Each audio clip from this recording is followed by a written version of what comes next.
नमस्कार. आम्ही doctor Sharadchandra Pawar, college of agriculture बारामतीचे विद्यार्थी. आपण ग्रामीण कृषी कार्यानुभव कार्यक्रमाअंतर्गत वाखरी या गावात आलेलो आहोत. तर आज आपण जाणार आहोत ज्येष्ठ पत्रकार सदाशिव मोहिते यांच्याकडे, ज्यांनी बाजरी या पिकात भरगच्च उत्पादन घेतलेलं आहे. याची माहिती सांगा. अच्छा, माझे नाव सदाशिव रामचंद्र मोहिते. मी पत्रकार म्हणून गेली 22-24 वर्ष फलटण तालुक्यामध्ये काम करतो. आणि एक शेतकरी ग्रामीण भागातला एक शेतकरी आणि 22 वर्षापूर्वी प्राथमिक शिक्षक म्हणून या फलटण तालुक्यामध्ये नोकरी केली.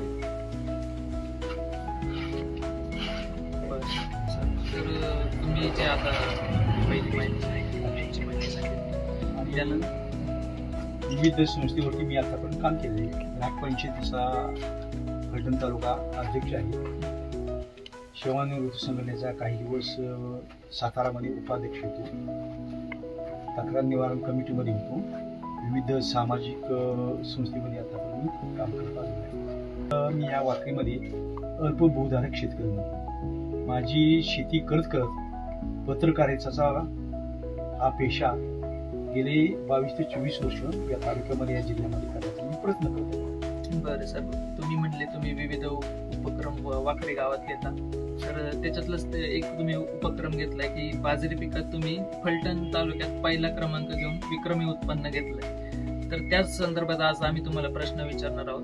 आता फलटण तालुका म्हटलं का थोडासा फलटण तालुक्यामध्ये एक वाखरी गाव दुष्काळी भाग आणि त्याच्यामध्ये एक कोरडवाहू जमीन असूनही तुम्ही विक्रमी उत्पन्न कसं घेतलं त्याबद्दल थोडी माहिती सांगा. अलीकडच्या काळामध्ये जसजसा मला वेळ या ठिकाणी मिळतो वाखरी, तसा बराचसा वेळ माझा या पत्रकारिता करत या शेतीवरती जात असतो.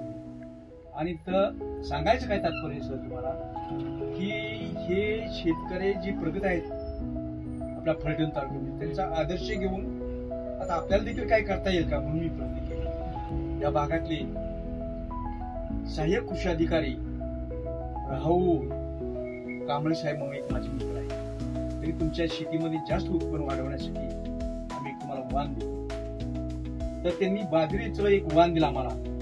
बलवान म्हणून एक बाजरीचं वाण त्यांनी आमच्या शेतामध्ये लागवडीसाठी दिलं. त्या साहेबांचं मार्गदर्शन घेऊन मी माझ्या शेतीमध्ये गत साली म्हणजे 2024 ते 2025 या आर्थिक वर्षामध्ये शासनाचे जे तृणधान्य विकास कार्यक्रमाअंतर्गत ही बाजरीचं पीक घेऊन जास्तीत जास्त उत्पन्न वाढीसाठी प्रयत्न केला. सर, तुम्ही युवा शेतकऱ्यांसाठी काय संदेश द्याल? साहेब, संदेश देण्यापेक्षा ग्रामीण भागातला हा अल्पभूधारक शेतकरी आहे. पण युवा मित्रांना आजच्या या जमान्यामध्ये, तंत्र जमान्यामध्ये म्हणजे AI च्या जमान्यामध्ये शेती अशी केली पाहिजे युवकांनी विशेषतः की शास्त्रीय शुद्ध शेती केली पाहिजे. पूर्वी आपण शेती करायचं म्हणून करायचो, पण आज शेती हा धंदा म्हणून पाहिला पाहिजे. धंदा म्हणून जर पाहिलं तर खऱ्या अर्थाने शेती आज प्रगतशील होईल.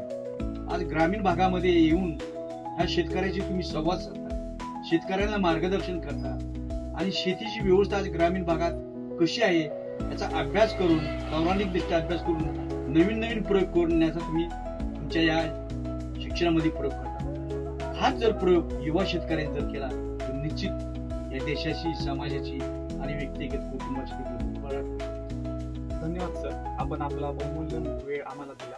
आम्ही आमच्या पूर्ण रावेच्या ग्रुपतर्फे आपले आभार व्यक्त करतो. धन्यवाद. नमस्कार.